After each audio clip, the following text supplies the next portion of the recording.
हमारे लिए एक्शनेबल क्या है? What can we do? इसका सही जवाब यह है कि हमको अपनी प्रिपरेशन को यूपीएससी के एग्जामिनेशन के हिसाब से थोड़ा सा मॉडिफाई करना चाहिए। पहली चीज, पहला first cardinal rule of UPSC preparation.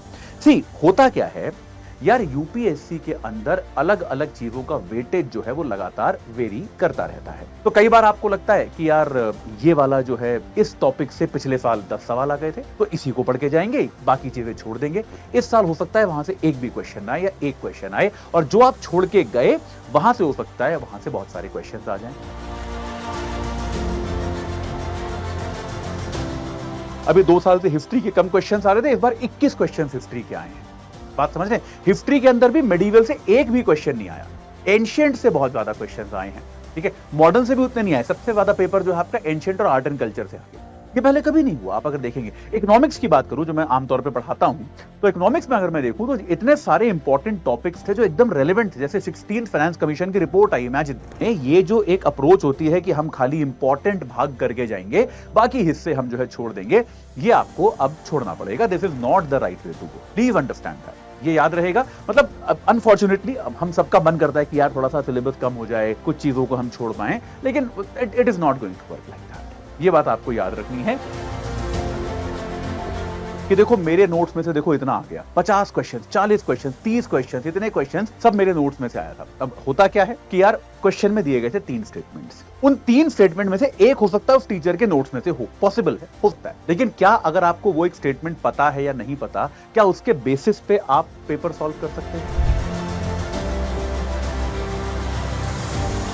अच्छा यार, ये एक चीज है, don't be too comfortable with any pattern. ये मेरे को सबसे गलत तरह की शिकायत लगती है कि रोइए मत, एग्जाम देखकर रोना नहीं है, कोई बात नहीं, जो है जैसा है। यार देखो, मुश्किल है सबके लिए है, आसान है सबके लिए है, कोई आपके लिए अलग पेपर तो बना नहीं है जो मुश्किल है सबके लिए है। और यूपीएससी तो कॉम्पिटिटिव एग्जाम है यार, उनको 13,000 बच्चे लेने ही है मेंस के लिए। ये वाला पेपर जो है, इसमें पिछले सालों की तुलना में करीब 60% ज्यादा शब्द थे, बहुत लंबा पेपर था, बहुत बच्चों का छूटा है। Hello everyone, my name is Atul Jain और मैं आज आप सभी का स्वागत करता हूं यूपीएससी प्रीलिम्स 2026 के बाद के इस एक छोटे से डिस्कशन में। देखिए, यूपीएससी का प्रीलिम्स अभी अभी कंक्लूड हुआ, अभी अभी खत्म हुआ, और मैं जानता हूं कि उसको लेकर बहुत तरह की चर्चाएं हैं, बहुत तरह का डिस्कशन जो है वो उसको लेकर किया जा रहा है। उसको सोशल मीडिया पे बड़ा स्लैम किया जा रहा है।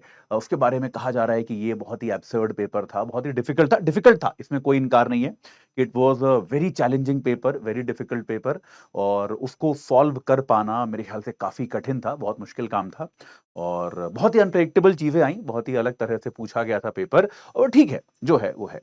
लेकिन यार देखो, पॉइंट ये है कि पेपर को स्लैम करना जो है, पेपर पर गुस्सा निकालना, उससे कोई बहुत ज्यादा फायदा तो होता नहीं है ना। हम जो है हमको यूपीएससी के सिस्टम के हिसाब से ही चलना पड़ेगा, और तो कोई तरीका है नहीं। यूपीएससी यार जो जिस तरह से वो एग्जाम करा रहा है, वो उसकी इच्छा है, वो वैसे ही कराएगा। हम लोग उसकी आलोचना कर सकते हैं, वी कैन क्रिटिसाइज इट, जो कि हमारा राइट भी है, हमें करना भी चाहिए। लेकिन उस क्रिटिसिज्म का ऐसा कोई बहुत इंपॉर्टेंट आउटकम निकलेगा, ऐसी कोई खास उम्मीद ना मेरे को है, ना किसी को होनी चाहिए। तो हमारे लिए एक्शनेबल क्या है? What can we do? इसका सही जवाब यह है कि हमको अपनी प्रिपरेशन को यूपीएससी के एग्जामिनेशन के हिसाब से थोड़ा सा मॉडिफाई करना चाहिए। हमको यह सोचना शुरू करना चाहिए कि यार यूपीएससी अगर 2026 में एक अलग तरह का पेपर ले सकती है, पूछ सकती है, तो क्या हम ऐसा कुछ करें कि फ्यूचर में अगर इस तरह का पेपर आए तो उसके लिए हम लोग बेहतर तैयार हैं? आर वी मतलब we are better ready for that? तो आज मैं आपके लिए 4-5 पॉइंट लेकर आया हूं। Let's cut to the chase. मैं 4-5 ऐसे पॉइंट्स लेकर आया हूं जो as a teacher, as an educator, जिसने अपनी जिंदगी का एक सिग्निफिकेंट टाइम जो है 12 साल के आसपास सिविल सर्विसेज टीचिंग में दिए हैं, तो मैं आज आपके सामने ऐसे कुछ पॉइंट्स लेकर आया हूं जो मुझे लगते हैं कि यार यूपीएससी एस्पिरेंट्स जो हैं उनको इन बातों का ध्यान रखना होगा 2026 के पेपर के हिसाब से। 2026 के पेपर ने हमें कुछ चीजें सिखाई हैं कि there are certain mistakes which you can not make if you are preparing for civil services. So I will be very quick, मैं आपको उन मिस्टेक्स के थ्रू लेकर जाऊंगा कि ऐसी क्या चीजें हैं और हम जल्दी से उनके बारे में बात करेंगे। ठीक है, तो ऐसी कुछ चीजें हैं which every aspirant should know, जिनके बारे में हमको ध्यान रखना है। पहली चीज, पहला, first cardinal rule of UPSC preparation. See, होता क्या है यार, यूपीएससी के अंदर अलग अलग चीजों का वेटेज जो है वो लगातार वेरी करता रहता है। तो कई बार आपको लगता है कि यार ये वाला जो है, इस टॉपिक से पिछले साल 10 सवाल आ गए थे, तो इसी को पढ़ के जाएंगे, बाकी चीजें छोड़ देंगे। इस साल हो सकता है वहां से एक भी क्वेश्चन आए या एक क्वेश्चन आए, और जो आप छोड़ के गए वहां से हो सकता है वहां से बहुत सारे क्वेश्चन आ जाएं। ये जो है, इस पैटर्न का प्रिडिक्शन कर पाना लगभग नामुमकिन है। देखिए, अब बहुत लोग ट्राई करते हैं और गेस पेपर और ये वो निकालते हैं, वो ठीक है, लेकिन कोई मतलब नहीं है उसका। ये जो है, ये आप इस बात का अंदाजा नहीं लगा सकते और कोई तरीका नहीं है, क्योंकि वो they keep changing it every year. पिछले साल जहां से ज्यादा आया था, अभी 2 साल से हिस्ट्री के कम क्वेश्चंस आ रहे थे, इस बार 21 क्वेश्चन हिस्ट्री के आए हैं। बात समझ रहे हैं? हिस्ट्री के अंदर भी मेडिवल से एक भी क्वेश्चन नहीं आया, एंशिएंट से बहुत ज्यादा क्वेश्चन आए हैं। ठीक है, मॉडर्न से भी उतने नहीं आए। सबसे ज्यादा पेपर जो है आपका एंशिएंट और आर्ट एंड कल्चर से आ गया। ये पहले कभी नहीं हुआ। आप अगर देखेंगे, इकोनॉमिक्स की बात करूं जो मैं आमतौर पे पढ़ाता हूं, तो इकोनॉमिक्स में अगर मैं देखूं तो इतने सारे इंपॉर्टेंट टॉपिक्स थे जो एकदम रेलेवेंट थे। जैसे 16th फाइनेंस कमीशन की रिपोर्ट आई, इमेजिन, पे कमीशन अभी बन गया है, उस पर काम चल रहा है। तो यार इतने इंपॉर्टेंट चीजें हैं, इन पर एक भी सवाल नहीं पूछा गया। हमने अपने इन्फ्लेशन का बेस ईयर चेंज किया, जीडीपी कैलकुलेशन का बेस ईयर चेंज किया, बहुत इंपॉर्टेंट टॉपिक्स थे यार, इन पे कुछ नहीं पूछा गया। तो अब ये सारी चीजें जो है, वी आर नेवर श्योर कि इनमें से क्या पूछा जाएगा और क्या नहीं पूछा जाएगा। तो आप में से कोई भी अगर ये सोच रहा है, अब देखिए, आपको तैयारी में कुछ कुछ चीजें छोड़नी पड़ेंगी, ये होगा, क्योंकि बहुत बड़ा सिलेबस है, तो आपको कुछ ना कुछ तो छोड़ना पड़ेगा। लेकिन क्या छोड़ना है और क्या नहीं, ये डिसीजन आपकी पसंद और आपकी कन्वीनियंस के हिसाब से होना चाहिए। कि जो चीज मेरे को अच्छे से आती है उसको मैं अच्छे से करूंगा, जो मेरे लिए बहुत डिफिकल्ट है उसको मैं थोड़ा सा कम करके जाऊंगा।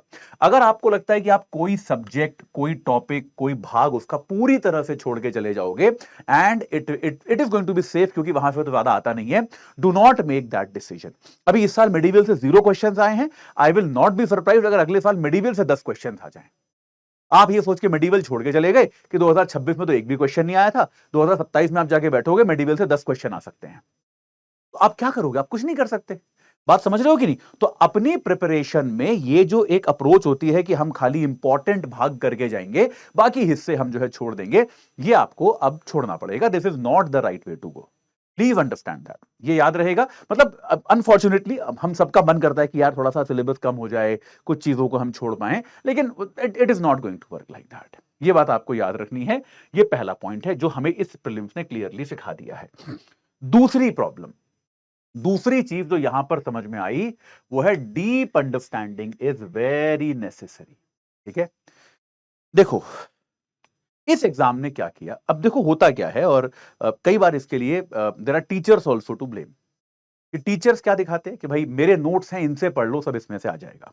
ठीक है, और अब वही टीचर्स अभी क्लेम भी करेंगे कि देखो मेरे नोट्स में से देखो इतना आ गया, 50 क्वेश्चन, 40 क्वेश्चन, 30 क्वेश्चन, इतने क्वेश्चन सब मेरे नोट्स में से आया था। अब होता क्या है कि यार क्वेश्चन में दिए गए थे 3 स्टेटमेंट्स, उन 3 स्टेटमेंट में से एक हो सकता है उस टीचर के नोट्स में से हो, पॉसिबल है, हो सकता है। लेकिन क्या अगर आपको वो एक स्टेटमेंट पता है या नहीं पता, क्या उसके बेसिस पे आप पेपर सॉल्व कर सकते हो? आप पेपर सॉल्व नहीं कर सकते। तो प्लीज अंडरस्टैंड कि अगर आपको केवल सुपरफिशियल जानकारी मिल रही है, तो वो आपके किसी काम की नहीं है, उससे it will not enable you in solving the paper. बात समझ में आई कि नहीं आई? तो पेपर सॉल्व करने के लिए अब आपको इन डेप्थ जानकारी चाहिए, चाहे वो आपके स्टैटिक सब्जेक्ट के बेसिक कॉन्सेप्ट्स हो, चाहे वो आपका करंट अफेयर्स हो। करंट अफेयर्स में भी अब आपको ऊपर ऊपर की नॉलेज से काम नहीं चलेगा, आपको और ज्यादा डीप और डिटेल्ड नॉलेज होनी जरूरी है। इस बात को याद रखिएगा। अगर आप सुपरफिशियली पढ़ के जाएंगे तो आपका अब जो है करंट अफेयर्स रिजॉल्व नहीं होने वाला है। ये आपको याद रखना है। ये दूसरा पॉइंट है, सुपरफिशियल तरीके से पढ़ाई करना बंद कर दीजिए। ठीक है, अच्छा यार, ये एक चीज है, don't be too comfortable with any pattern. ये एक ना, ये मेरे को सबसे गलत तरह की शिकायत लगती है। मैं अभी ये एग्जाम जब से हुआ है, एग्जाम खत्म होने के जस्ट बाद से मैं देख रहा हूं कि हर कहीं पर यह चर्चा चल रही है कि यार यूपीएससी ने तो पैटर्न बदल दिया। पैटर्न क्या बदल दिया? इस बार उन्होंने 3 स्टेटमेंट वाले क्वेश्चन ज्यादा पूछ लिए, या पॉलिटी का एक क्वेश्चन था सीधे पूछने की बजाय एक केस स्टडी जैसी बना दी कि भाई आपके लॉ जो आपका जो एक आपका डेफिनेशन है आर्टिकल 13 में, उसमें रिचुअल्स आते हैं कि नहीं आते, ये ऐसे ही पूछ सकते थे। ऐसे पूछने की बजाय उन्होंने बोला एक मिस्टर एक्स है वो कहीं स्पीच दे रहे थे, उन्होंने कहा कि लॉ का परिभाषा ये है, लेकिन फिर उसमें किसी ने बोला कि पर इसमें तो रिचुअल्स भी शामिल हैं, तो कौन सही कह रहा है? अब बात वही है ना, बात सवाल तो वही है। तो यूपीएससी ने जरा इसकी कहानी जैसी बना दी। क्या बुराई है भाई इसमें? इसको लेके पता नहीं इतनी नाराजगी क्यों फैली हुई है कि how can they do this. अरे यार, it's a way of asking question यार।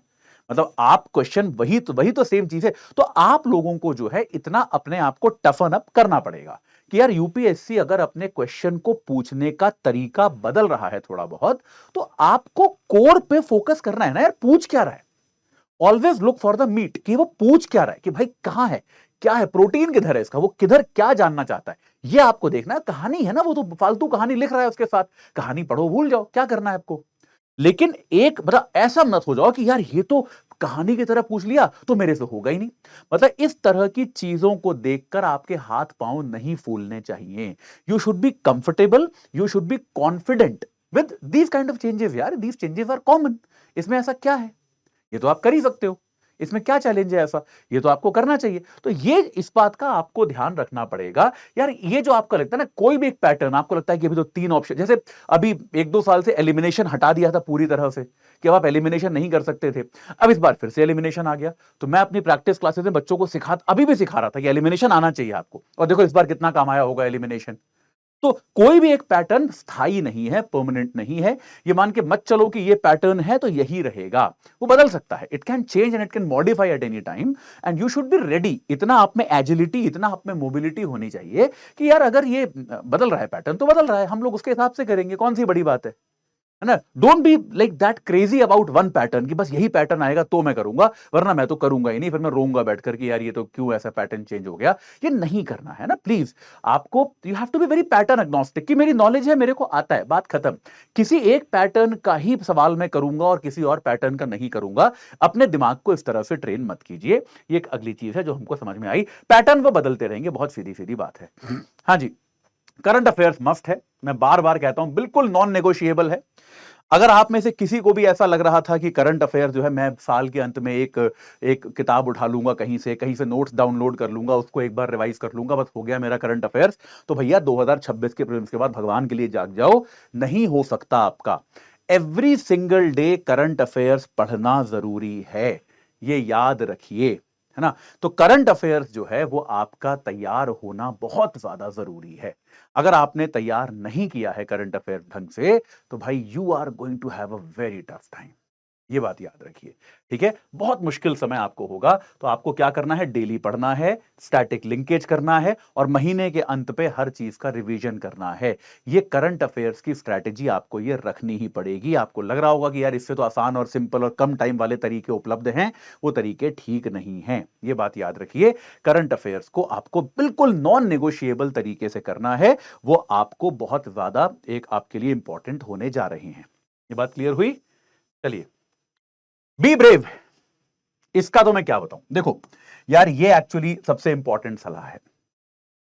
जब भी मैं अपने बच्चों को या स्कूल अपने जो मेरे साथ स्टूडेंट्स हैं उनको मैं प्रैक्टिस कराता हूं, तो मैं उनको हमेशा यही बोलता हूं, मेरी एक हमेशा, आप में से कोई अगर उन क्लासेस में आता है तो मैं हमेशा बोलता हूं कि रोइए मत। ये मेरी पेट सलाह होती है कि रोइए मत। एग्जाम देखकर रोना नहीं है, कोई बात नहीं, जो है जैसा है। यार देखो, मुश्किल है सबके लिए है, आसान है सबके लिए है, कोई आपके लिए अलग पेपर तो बना नहीं है जो मुश्किल है सबके लिए है। और यूपीएससी तो कॉम्पिटिटिव एग्जाम है ना यार, उनको 13,000 बच्चे लेने ही है मेंस के लिए। अगर बहुत मुश्किल पेपर बना देंगे तो क्या होगा, कट ऑफ नीचे चला जाएगा, आपको क्या फर्क पड़ रहा है। ऊपर के 13,000 तो लेने ही है ना, उनको ऐसा थोड़ा ना बोलेंगे कि नहीं यार सब बच्चों के नंबर कम आए तो इस बार हम मेंस कराएंगे ही नहीं, या खाली 5,000 बच्चों का ही मेंस कराएंगे, ऐसा तो होगा नहीं। 13,000 बच्चे लेने ही वाले हैं, लेंगे ही। तो भाई आपको जो है ये बहादुरी, ये एक साहस आप में होना चाहिए कि अगर आपने पेपर देखा, और ये आपका दिमाग इसमें अडेप्टेबल होना चाहिए कि मतलब आपने पेपर देखा, आपको 5-7-10 क्वेश्चंस नहीं आते, बहुत ही ऑड सवाल थे, ठीक है। जैसे एक क्वेश्चन पूछा इस बार कि नोबेल लॉरिएट कौन से देश में पैदा हुआ था, कौन से देश में, एक अलग देश में पढ़ाता था। तो ये बहुत ही अजीब सवाल था यार। अरे तो भाई छोड़ दो ना उस सवाल को, आपको नहीं करने ना सारे 100 सवाल। तो ये डिसीजन जो है ये आपको क्विकली लेना आना चाहिए और ये आएगा प्रैक्टिस से। जब आप प्रैक्टिस करोगे, टेस्ट दोगे और आपको दिखेगा कि यार उसमें भी 8-10 ऐसे रैंडम सवाल हैं, तो भाई हमें वो नहीं करने, तो छोड़ दो, आगे बढ़ जाओ। तो कौन कह रहा है आपसे आपको सारे 100 सवाल करने हैं यार? ये कौन से टीचर ने सिखा दिया आपको कि हर सवाल को देखना है और एक सवाल को लेकर इतना ह्यू एंड क्राई करना है? चलो जो सोशल मीडिया पे हो रहा है उसको तो मैं छोड़ भी देता हूं, लेकिन आप अपने एग्जामिनेशन हॉल के अंदर आपको यार आपको लगा कि यार ये क्वेश्चन तो पता नहीं कैसा है यार, तो इसको देखकर अपने दिमाग को प्रभावित मत करो ना यार, आगे बढ़ जाओ ना, उसको काट दो कि चलो आगे बढ़ गए, अगले पे करेंगे, क्या करना है, छोड़ देते हैं इसको। आप आसानी से छोड़ सकते हो ना यार। हर टीचर भी आपसे ये कहता है ना कि 85 से 90 सवाल करके आओ, और तो भाई 10 सवाल तो हम भी कहते हैं कि छोड़ आओ। वो ऐसे होंगे जिनकी आपको हवा ही नहीं लगेगी, तो छोड़ के आना है उनको ना। तो ये आप में ये ब्रेवरी होनी चाहिए कि यार मेरे को नहीं समझ में आया कि ये कहां से पूछा गया है, तो मैं इसको ट्राई नहीं करूंगा, लेकिन इसके कारण मैं अपने दिमाग को इतना ट्रबल नहीं करूंगा कि मैं और भी क्वेश्चन ना कर पाऊं। ये मैं नहीं करूंगा। बात समझ में आ गई कि नहीं आ गई? तो यार ये कुछ लर्निंग्स हैं। एक चीज और थी जो मैं यहां लिखना भूल गया, वो है अपने रीडिंग स्पीड को बढ़ाइए। ये वाला पेपर जो है, इसमें पिछले सालों की तुलना में करीब 60% ज्यादा शब्द थे। बहुत लंबा पेपर था, बहुत बच्चों का छूटा है। तो अपनी रीडिंग स्पीड को आप बढ़ाइए, जल्दी जल्दी आपको पढ़ना पड़ेगा। ऐसा हो सकता है, हो सकता है अगले साल छोटा आ जाए, लेकिन जैसा मैंने कहा पैटर्न की कोई गारंटी नहीं है। तो आपको जो है एक रीडिंग स्पीड का विकास करना पड़ेगा, ये एक बहुत जरूरी कदम है। ठीक है, चलिए भाई, तो अभी के लिए इतना ही। और अगर आपको कुछ और लगा 2026 के इस पेपर में, तो आप लोग मुझे कमेंट्स में जरूर बताइएगा, मैं उनके बारे में आपसे डिस्कस करूंगा। इस चर्चा से जुड़ने के लिए आप सभी का बहुत बहुत धन्यवाद।